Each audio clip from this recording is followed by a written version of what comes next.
শুভ বিকেল বন্ধুরা। তো আমি এখন আছি দোকানে। তো আজকে থেকে আমি আমার দোকানে ঘুগনি বিক্রি করছি। তো অল্প করেই বানিয়ে নিয়ে এসেছি, যেহেতু আজকে প্রথম দিন।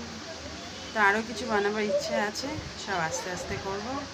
তো আজকে শুধু ঘুগনি দিয়ে শুরু করেছি। তো একবার তোমাদের দেখাই।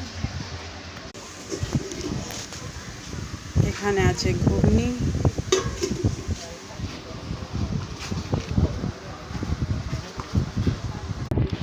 তো এখানে সব স্যালাড কাটা আছে, শসা, পেঁয়াজ, ধনেপাতা, লঙ্কা। তো অল্প করেই কেটে রেখেছি, আরও বাকি আছে ব্যাগে।